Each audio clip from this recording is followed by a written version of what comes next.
아빠가 읽어주는 성경 말씀. 오늘은 2월 2일 목요일,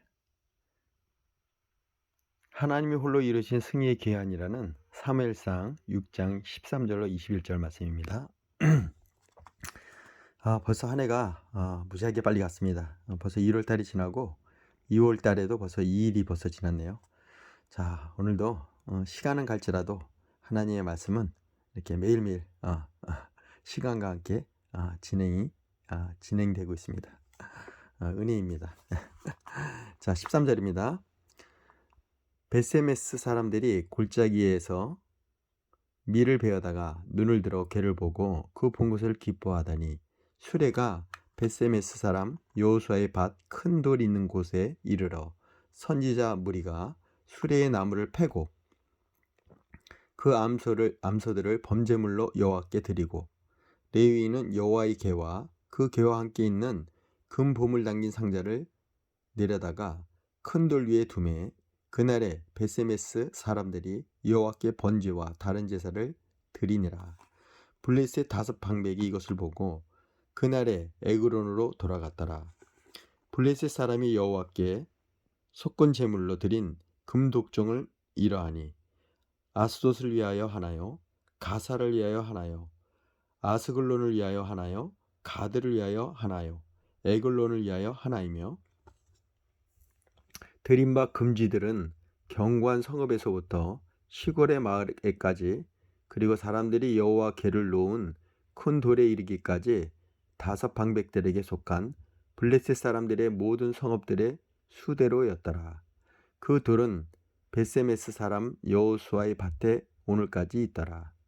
베세메스 사람들이 여호와의 궤를 들여다본 까닭에 그들은 치사 5만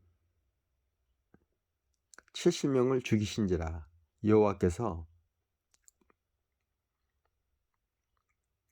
백성을 쳐서 크게 사륙하였으므로 백성이 슬피 울었더라. 베스메스 사람들이 이르되 이 거룩한 하나님 여호와 앞에 누가 능히 서리요? 그를 우리에게 누구에게로 올라가시게 할까 하고 전령들을 기럇 여아림 주민에게 보내요.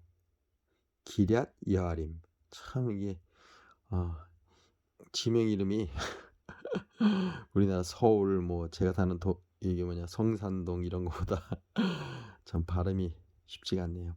주민에게 보내어 이르되 블레셋 사람들이 여호와의 궤를 도로 가져왔으니 너희는 내려와서 그것을 너희에게로 옮겨가라. 자, 대충 이 말씀 전체를 이렇게 한 번 읽어서는 이게 금세 와닿지 않습니까? 벌써 낯설잖아요. 지명 자체도. 그러니까 아시지만 이게 구약은 다 히브리어가 원어입니다. 그래서 베스메스라든가 이 구약의 모든 말들이 그 뜻이 있어요. 우리나라에도 제 이름이 박백은인데 북돋을배에 뿌리 근자를 이렇게 쓰거든요. 마찬가지로 그 뜻이 있습니다. 그러니까 저희 아버지가 저희 이름을 졌을 때 우리 사형제 이름이 이렇게 나무로 이렇게 져서 저는 그 흙을 이렇게 돋는 그러니까 뿌리가 이렇게 드러나게 되면은 햇볕이든 양분이든 잘 자라지 않지 않습니까? 그래서 흙을 이렇게 북돋아야 됩니다. 그 안에 양분도 넣고요. 그래서 제 이름이 이제 백은인데 그 뜻이 있는 것처럼 참 우리나라가 참 영적인 나라는 분명 같아요. 이름도 그렇게 쓰기 때문에. 자, 아무튼 이걸 말씀을 계속 묵상하다 보면은 여기 안에 나오는 숫자들 그리고 이 흐름들, 이 과정들도 보지만 또 이 안에 이 안에 하나님의 어떤 말씀의 흐름이 있습니다. 그거를 잘 볼 수 있도록 하나님께 기도하는 마음으로 봤으면 좋겠습니다. 자, 오늘 말씀의 요약입니다. 언약궤가 베세메스 사람 여호수아의 밭에 이릅니다. 사람들이 기뻐하며 수레의 나무를 패고 암소를 제물 삼아 하나님께 제사를 드립니다. 그런데 베스메스 사람들이 궤를 들여다보았기 때문에 많은 이가 죽는 일이 벌어집니다. 그렇죠. 그들은 전령을 기럇 여야림으로 보내 궤를 옮겨 가라고 요청합니다. 자, 여호와 궤를 들여봤다는 그거로 이렇게 사람이 죽습니다. 이것도 한번 우리가 의문을 가져볼 말이죠. 과연 이스라엘 백성들이 이걸 봤을 때도 죽었을까요?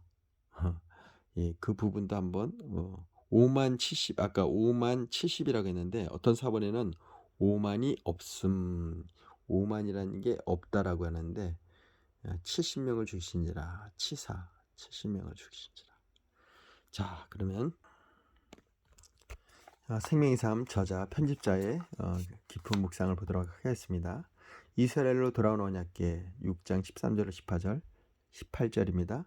하나님 홀로 언약궤의 방향과 머물 곳을 주도하십니다. 언약궤가 7개월 만에 이스라엘로 돌아옵니다.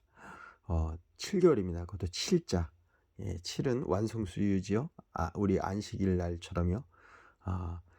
그럼 뭐 6개월에도 돌아올 수 있고 8개월에도 돌아올 수 있고 그 수많은 달수가 있는데 그것도 또 7개월 만에 돌아왔다는 게 의미가 있습니다. 언약궤가 사람들을 없이 홀로 이스라엘로 돌아올 줄은 상상도 못했기에 베세메스 사람들은 기적과도 같은 일이 놀라워하며 기뻐합니다. 그러면 이게 베세메스 사람이 이스라엘 사람이네요. 이스라엘 사람인데 유대민족인데 유대민족이 그거를 보게 됨으로 해서 5만 70이라고 아까 나와 있죠. 일단 계속 읽어보죠. 게다가 언약궤가 금독종과 금지를 선물로 가져왔는데 이는 하나님이 블레셋의 신 다곤을 이기고 전리품까지 챙겨 승리의 귀환을 하신 것을 의미합니다. 여기는 이렇게 보네요. 이걸 전리품으로 보시네. 그런 언약궤가 돌아옴을 기념하고 하나님의 승리를 축하하면서 하나님께 번제와 다른 제사를 드립니다. 여기서 다른 제사는 이 장면은 꼭 다윗이 벗겨야 들어왔을 때 너무 좋아서 막 춤을 추다가 그 바지가 내려가서 하반신이 다 보였던 그런 모습이 보이는데 다른 제사는 감사와 축하를 위한 화목제로 보입니다. 이로써 이스라엘이 블레셋에 패한 것은 하나님의 무능 때문이 아니라 이스라엘의 믿음 없음과 불순종 때문임을 증명이 되었습니다. 언약궤가 홀로 선물을 가지고 이스라엘로 들어온 때는 어떤 의미가 있나요? 나의 실패도 하나님의 홀로 성취하신 일이 있다면 무엇인가요? 그렇죠. 여기서 보면 이렇게 시각적으로 보면 이스라엘이 전쟁에서 패하지 않았습니까?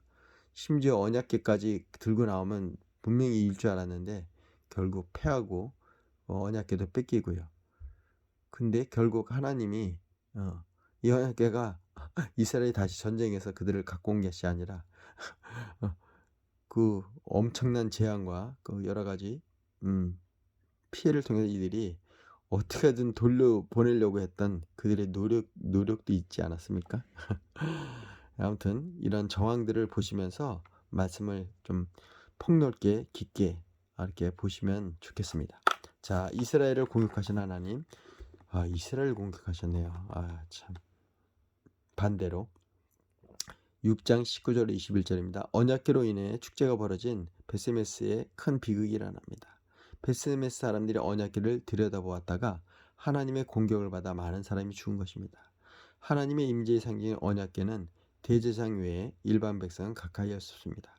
자, 이제는 이건 구약 시대잖아요. 이제 신약 시대는 우리가 만인의 제사장이 되어서 예수님의 그 피사발로 인해서 그 십자가의 그 죽으심으로 인해서 우리가 이제 하나님 앞에 담대히 나갈 수 있는 그런 자격을 주어지지 않았습니까? 이때는 그런 자격이 없었죠. 대제사장 외에는요. 그러기에 호기심으로 언약궤를 열고 그 안을 들여다본 것은 그들이 하나님의 말씀을 가볍게 여기고 하나님을 경외하지 않았음을 보여줍니다. 언약궤 안에 특별한 게 있지 않거든요. 솔직히요. 벗개하고 아론의 쌍난 지팡이 만나 아닙니까? 예, 그걸 봤다 해서 이렇게 죽는다는 것은 보아서 죽은 것이 아니라 그것을 보려고 했던 이들의 마음의 문제인 것 같습니다. 베세메스의 사람들의 마음, 어떤 마음으로 받는지가 중요한 것 같습니다. 자, 그럼 보죠. 그들은 하나님의 말씀을 가볍게 여기고 하나님을 경외하지 않았음을 보여줍니다. 하나님은 블레셋 공격을 하시듯 이스라엘을 공격하십니다. 하나님의 백성이라도 그분의 명령에 순종하지 않으면 벌을 받게 됨을 알려주시는 것입니다. 이로써 이스라엘 사람들도 블레셋처럼 하나님의 권능을 알고 두려워하게 됩니다. 하나님이 베스메스 사람들을 공격하신 이유는 무엇인가요? 하나님을 경외하는 마음으로 내가 신중히 다뤄야 하는 것은 무엇인가요? 이걸 신중히 다뤄야 되는 신중의 문제인지는 저도 모르겠어요. 솔직히. 예. 우리가 이제 하나님의 아버지라 생각하면은요, 아버지 앞에 우리가 무슨 적이 있겠습니까? 손주가 할아버지 앞에서 막 땡깡 부리고 시험도 잡아 끌고 해도 할아버지는 기뻐하지 않습니까? 예. 그 안에 사랑이 있다면, 예. 사랑이 전제가 된다면 모든 게 무사 통과입니다. 예, 사랑하니까요. 예, 사랑하면 예수님도 원수도 사랑하라 하지 않았습니까? 예. 나를 죽이려고 나를 진짜 헐뜯는 그런 원수들도 사랑하라는 그 말에는 그 사랑이 담겨 있기 때문입니다. 자, 묵생 에세이입니다. 은혜 받은 사람이 경계할 일, 말씀이 들리는 그 사람, 김양재의 글입니다. 하나님을 믿고 섬긴다 하면서 성경을 제멋대로 적용하는 사람이 많습니다. 저도 그렇긴 한데요. 자신이 원하는 것을 얻고자 종교적 열심을 보였다가 소원이 이루어지면 금세 교회를 떠난 사람도 있습니다. 그렇죠. 기복 종교, 기복 신앙으로 들어왔다고 보면 되고요. 조금 전에만 해도 언약궤를 뒤척고 기뻐하며 감사로 제드린 베스메스 사람들이 한순간에 통곡이 된 이유는 무엇입니까? 언약궤를 구경거리로 삼고 제멋대로 다루었기 때문입니다. 예, 이 마음 상태가 중요한 거죠. 예, 자신들이 하나님을 잘 안다고 생각하며 방만한 태도를 보였기 때문입니다. 마음을 깨달은 기쁨이 크고 약간 이 언어가 받은 은혜가 커도 그것을 오래 유지하기는 어렵습니다.